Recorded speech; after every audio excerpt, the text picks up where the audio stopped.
If someone is new to the counseling field, doesn't know much about sex addiction, and really is wondering, what are the basics? Where do I begin? And this is a great place to just get a foundation. Or maybe you have a sense of sex addiction, you've read some books, but you're not quite sure how to work with a client. Again, this would be a great introduction. You could work specifically with a client where they go, they do a unit, they come back and you process it in the office. And even for that person who is trying to figure out some stuff on their own, obviously we believe that community is the place of transformation. And yet maybe you don't have access to that resource right now. Even working through the book by yourself can be very helpful. And as Randy said, the three of us not just had read Mark's material, but we all had relationship with him. We all had exposure and had done conferences and workshops, led groups with him. So we not just had the voice that was written on the page, but we also had the voice that was in each of our heads through all the conversations we had with him.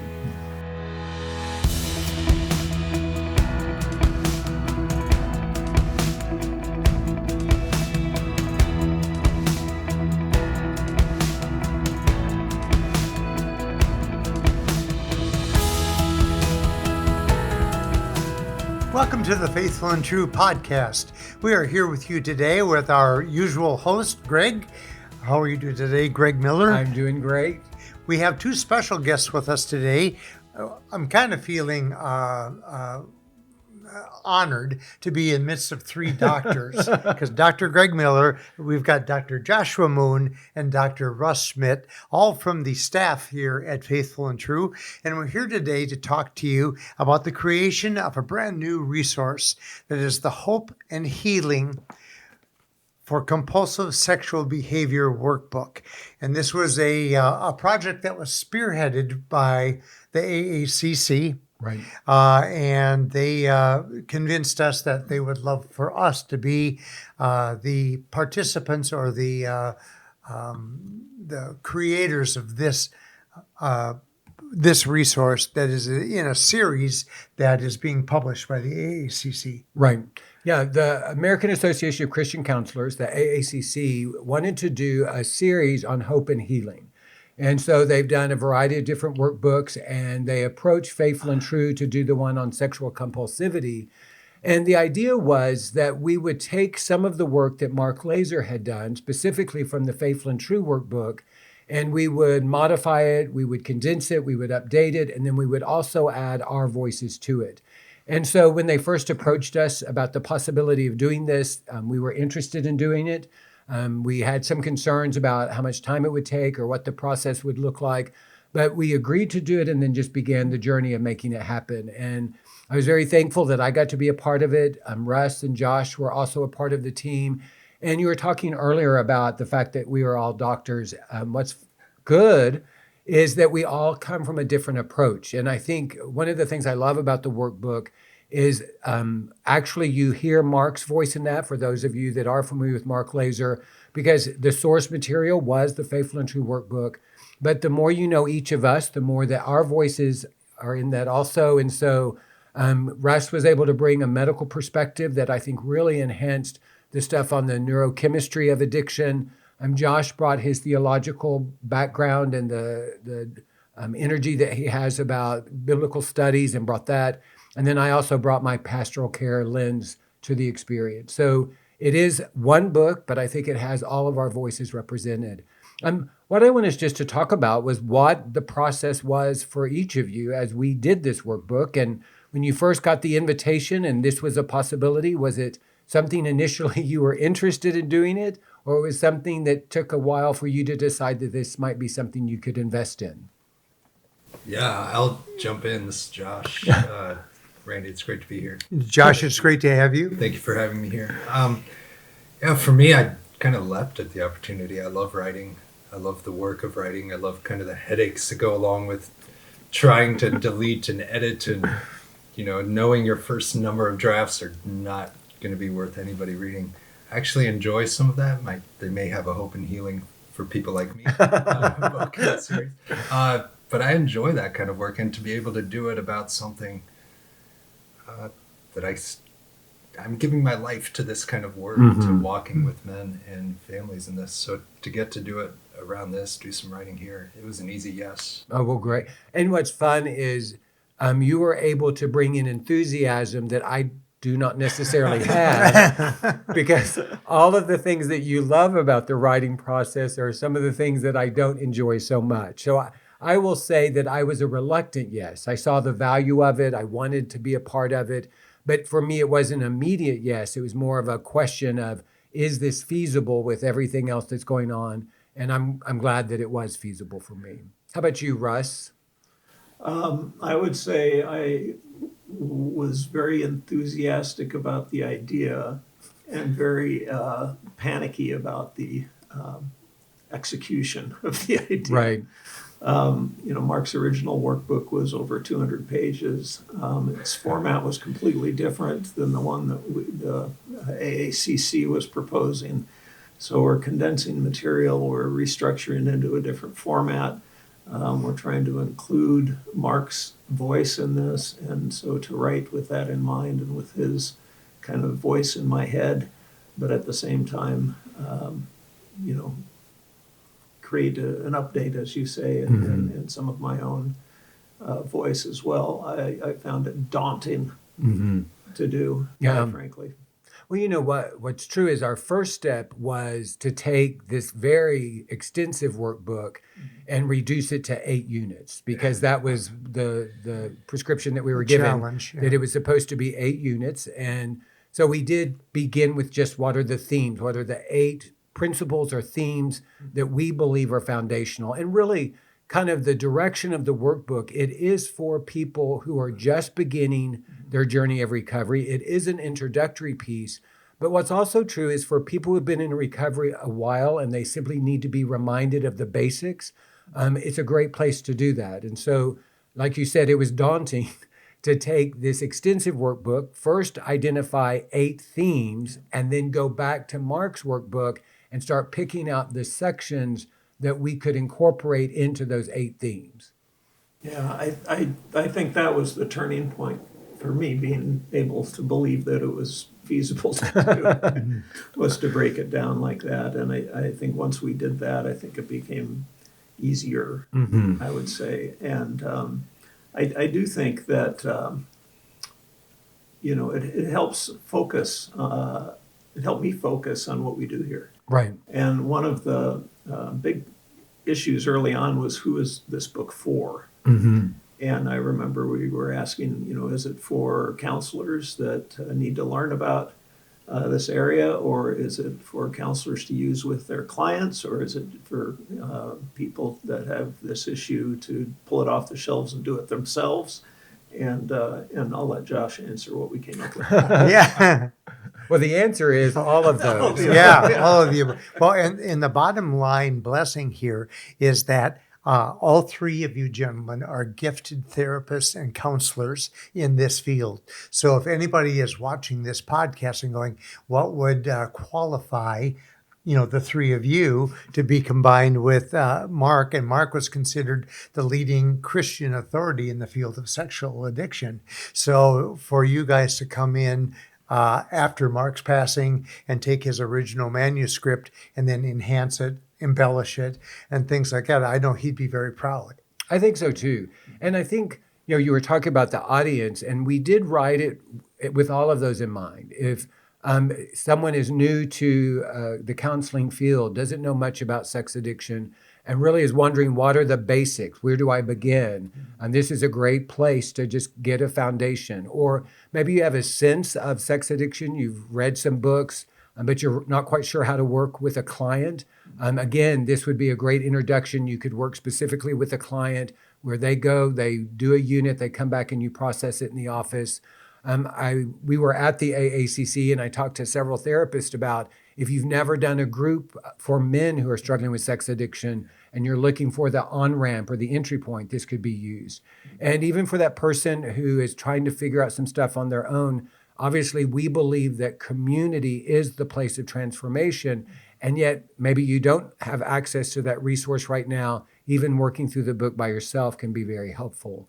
And as Randy said, the three of us not just had read Mark's material, but we all had relationship with him. We all had exposure and had done conferences and workshops, led groups with him. So we not just had the voice that was written on the page, but we also had the voice that was in each of our heads through all the conversations we had with them.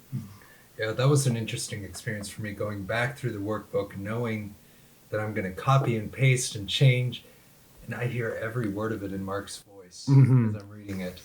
And just part of me didn't want to lose a single part of Mark's voice. And reading it going, this has got to be said differently. Yeah. We can't spend 7 pages on the... Right, absolutely. Well, that part of it was the condensing, but part of it was also the age of the workbook. Mark wrote this, I think, 25, 30 years ago, and when he wrote it, there really wasn't as much technology available, and so it really didn't represent any of the internet pornography or the apps that are available that people use to act out sexually.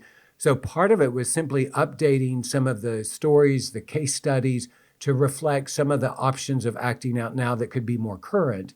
And what's also true is Mark evolved. And so in some ways, some of the stuff that was included 30 years ago, if he were to do the book again, I'm confident that there's some things that he would change. And I think one of the biggest things, and Russ, this was one of your big contributions, in Mark's ministry, he grew in his appreciation of neurochemistry and really made that a foundational part of his understanding of addiction. It's a significant part of what we teach here at the workshop. And so the fact that, Russ, because of your medical background, you were able to bring that so clearly in an informative way for the person who doesn't really understand neurochemistry was great. And so that's an example where I think you built on Mark's voice to make something more accessible. Well, what's true is that Mark had many gifts, but one of his gifts was finding the essence of something and being able to explain it in a very understandable way. And whereas when I'm thinking and writing, I'm thinking about it in terms of other people that have medical degrees. And so, jargon, technical jargon. Yeah, so it's a challenge for me to think more simply, and you were helpful with that. And I also think that Mark would be very excited that we finally have a designation of compulsive sexual behavioral disorder for the first time just in the last couple of years. That is actually being recognized, and problematic pornography use is being recognized as an official real deal. It's not something we're making up, and I think he'd be really excited. Yeah, that was something that he knew was going to happen eventually, and now it's finally happened. And because of that, now we're seeing an explosion of research in this area, and I think it's going to be really helpful for everybody. Yeah, and that was one of the things that you brought, was you had access to research, and you could bring things that I wouldn't even known to look for or where to look. And again, I think that's one of those places where our voices come together really well. And so you were able to bring that. And I think you did a great job of including information that could be very overwhelming and technical, but making it accessible. And I think understanding the neurochemical part of addiction is essential. And like you said, I remember having a conversation with Mark prior to his dying about the fact that the WHO, the World Health Organization, had finally designated sexual compulsivity as an issue, and his belief that eventually here in the United States it would also be recognized. And so it is helpful to now know that there is research, there's other things. And so yes, some of this is based upon our clinical experience and Mark's background. It's based on our perspectives, but it's also based on some of the research that is available now in the field of sexual compulsivity. Yeah, we're kind of in a transition point right now, because prior to specific research towards sexual addiction, we were getting a lot of information from people that had substance abuse addiction. And experientially, when I experienced it and when I talk to other people that experience it, it's the same experience, even though the research is about something different. And so the disease model of addiction that's mentioned in the workbook is for substance use. We don't have a specific one for sex addiction. However, everything in that model, based on experience and observation, is it makes sense. It works, and so that's why it's included. But I think eventually we're going to get more and more specific things specific to sex addiction. But, I don't know. I'm curious. Did you have a theological challenge? And do you think theology has changed, or the church has changed in the last 30 years? I do. I think one of the ways is just I'm already hearing. So I had a conversation with a pastor just a couple of days ago who's reading through this himself so that he can understand better the people that are coming to him, because lots of people are starting to come forward and say, I need help. And the church can't afford to say, oh, I'll pray for you. Right. Like, we have to do more than that. And so he got his hands on this just as a read through to orient himself. And it's that kind of, the church is a lot more ready, I believe, and it kind of has to be, than it was 30 years ago to take something like this and say, actually, we could do this inside the church, instead of hidden in the basement of the church with stale coffee. Well, what's interesting is the original Faithful and True book was written and published by one of the major denominations for it being a resource in the church. And I think what's true is, like you said, 30 years ago, I'm not sure the church was quite ready to engage it in this way. But I think because of so much that is going on, more of an awareness of it, that this does become an entry point. And one of the audiences that we had were people sitting in the pew, the pastor who's wanting to provide support. It's a way to acknowledge the complexity of the situation through a resource that can be clarifying.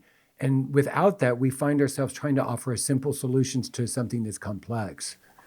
Also, just throw in, you ask about a theological difficulty or challenge. I don't know that it's changed, but there's a lot of discomfort. People feel a lot of tension when you use the language of addiction and the language of sin. And how do you have both of these in this room at the same time?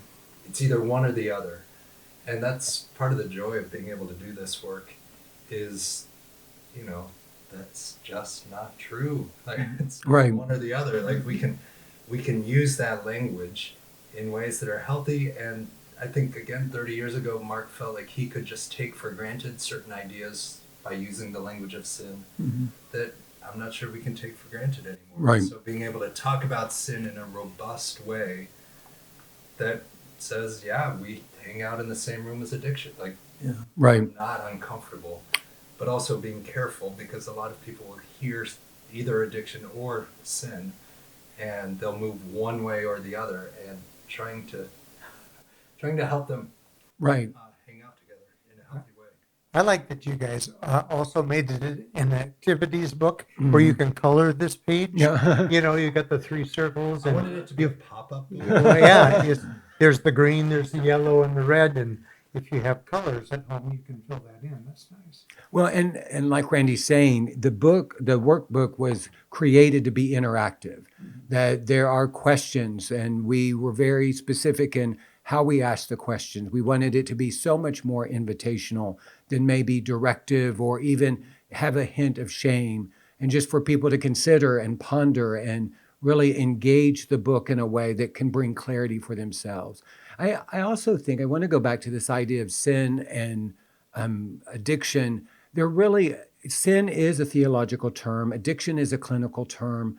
But if you're looking for the theological term, I know that a lot of people understand sin and addiction through the lens of idols. And when we talk about the prioritizing of it, the cost of it, the giving ourselves over, the surrender to it, the out of controlness, so much of that does have the energy of the idol. And so I think, Josh, you do a great job of engaging a clinical therapeutic perspective with a biblical theological perspective. So you don't have to choose, but the invitation is, can it be both and? So for those of you who are working in the field, you can be sensitive to the language, because we are trying to find language that speaks to the person we're working with. And so for some, it may be the language of theology, and it can be talk about their lust problem or their sin problem. For others, it could be more of a clinical approach. So it could be compulsive sexual behavior or sexual addiction. But the language is, I do believe the language is important, but it needs to be used in a way that brings clarity, not confusion. Yeah. No, exactly. And I think, for me, St. Augustine's idea of sin is just disordered loves. Mm-hmm. So trying to order your loves rightly, which opens up all of these therapeutic questions. What are the things that you really love and why? How did that love take that shape? Mm-hmm. Which are all the questions counselors and therapists are doing all the time. Right. Well, Augustine was doing it too, Yeah. It's a way of thinking, disordered loves. Oh yeah, that's a good way I can apply that to lots of Well, people, and lots of situations. Mark would love that we have Augustine in the workbook, and we also have, neurofeedback or neurological research in the book, and they're living together.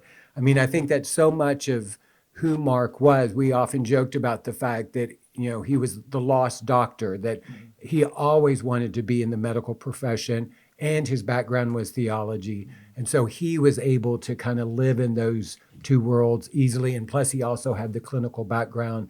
And I think that that's part of what we were trying to do. And I think why the team was so effective is that each of us brought, it might have been a theological voice or a medical voice or a clinical voice to what it was that we were doing. And I do find that I love that I can talk about it so freely and brag about it because it is a group project. So it doesn't feel self-serving, like, look at a great job I did. It really is, I think that we did a great job to create something that can be useful and helpful as people go forward. I know, Josh, you included some perspective about understanding a theology of sexuality, that this isn't just a book about moving away from something. Right. It's about what is the vision, what is the goal that we're wanting to move towards. And what's true is I think one of the things that is missing from the church is a healthy understanding, a theology of sexuality. So it's not just all the things that we're supposed to fear and run away from or the things that we feel shame about. It truly is an invitation to something that can be new and literally life-giving as we understand God's intent for sexuality. That's right. And that stretches far beyond just the act of having sex on occasion. If for our only answer to the way God made my body is no, except for those moments. Or maybe if I'm single, I don't ever have that. Or whatever. Like the only thing I have to say about how God created my body is no, then I'm missing something. Right. And so trying to rip open that conversation a little more and talk about the healthy way of having sexuality. Like we have sex before we have sex. Right. It's that idea of stewardship, that we were created to be sexual people. That is the truth. That is God's creation. And so it's not about denial or avoidance. It's always about stewardship. But there cannot be stewardship without ownership. So I first own that God created me to be a sexual person. And then out of that, I determine how is it that I will live? How will I experience this? And the addiction is a destructive way, whereas there is a redemptive, transformational way that we can have if we choose it or engage it. What was it like for each of you to engage the actual writing process? Yeah, I'm just going to go. I love it. We're back to the beginning. I can't get enough. I do. I get excited. And I remember early on, you and Debbie both being clear, like, look, we're not going to make money on this thing. That's not. Well, I've never written. I've written these books, and it's like, I write in fields that there's no way you're going to make money. So Right. That's not even an It's- issue. No, I just sit down. I get kind of giddy, and I just draft out. I love that for you. So I will try to We're some of that energy. We're happy for you, Josh. Yeah, you'll bring that energy. Yeah, I'm more of the tortured orthodox. If you talk to Susie, you'd realize that this was challenging. I like writing, but this wasn't pure writing. I wasn't starting off just kind of writing what I want. This was wrestling with all I've experienced and the difficulty of knowing this book is not just informational. That would have been easier, right? And it's not just interactive, and it's not just practical with worksheets and things like it's all of it.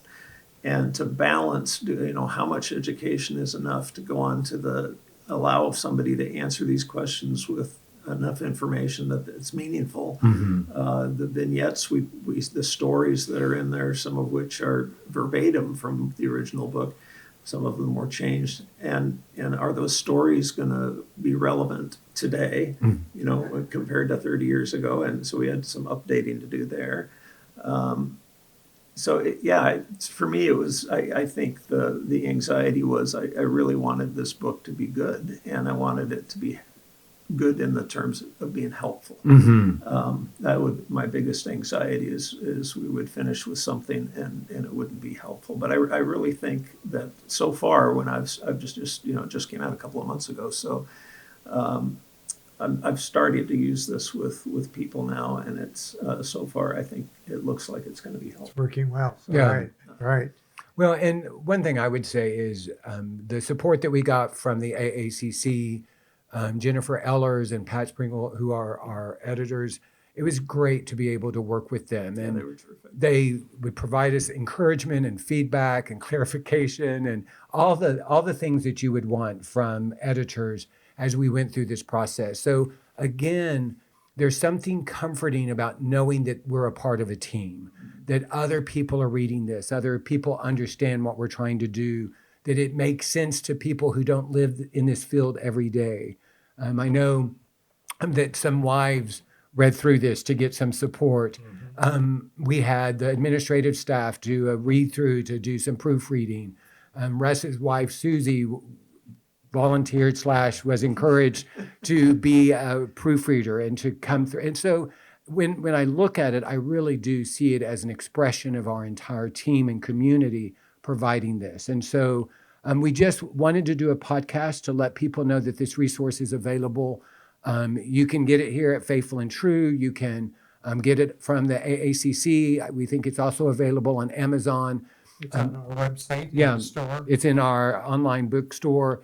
And again, if you're a counselor wanting to move more into this field with your clients, if you're looking for a resource that can jumpstart people, if you're a pastor and you're wanting to understand more about the issue or want to maybe begin a group, there are so many different ways to use this. If you're a person brand new to recovery and you're trying to determine what your next steps are, and maybe you're at a place where you're considering the possibility that you might need help and you're not really ready to raise your hand yet, this could be a place just to begin the internal conversation as to whether or not this might be helpful for you.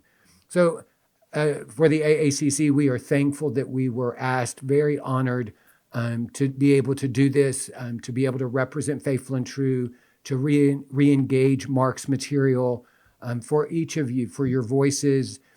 My hope is that for the people who do know us well, as they're reading something, they'll get a hint, oh, there's Mark, there's Russ, there's Josh. Roll their eyes a little bit. That sounds familiar, all of that. But again, we do hope that this will be a helpful resource for others.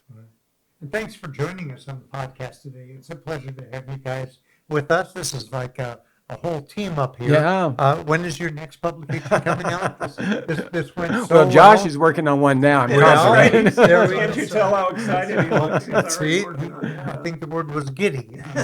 Glad to see that. But we appreciate you guys joining us, and we're proud of you for this beautiful resource. People will really benefit from this. We'd also like to thank you for watching this podcast today. We are very pleased about this publication and hope that you look into it as well. As Greg was saying earlier, you can find it in the bookstore at faithfulandtrue.com. And at faithfulandtrue.com, you'll find many resources that will be beneficial to you. If you're hearing these podcasts and you've identified that you have a struggle that you'd like to address in your personal life, we invite you to visit faithfulandtrue.com, where you'll find over 500 podcasts like this one. They're all free. We invite you to watch us, listen to us, as well as our online bookstore and all the online information and online registration for our 3-day intensive workshops. We do the Men's Journey workshop every month here at Faithful and True, as well as on a quarterly basis, we do the workshop for women and also for couples. So please take a look at the website, take a look at the information there. We hope that you will be influenced and encouraged to join us on one of those events. So until next time, we hope that this coming week will be a week for you that's full of many blessings and great vision.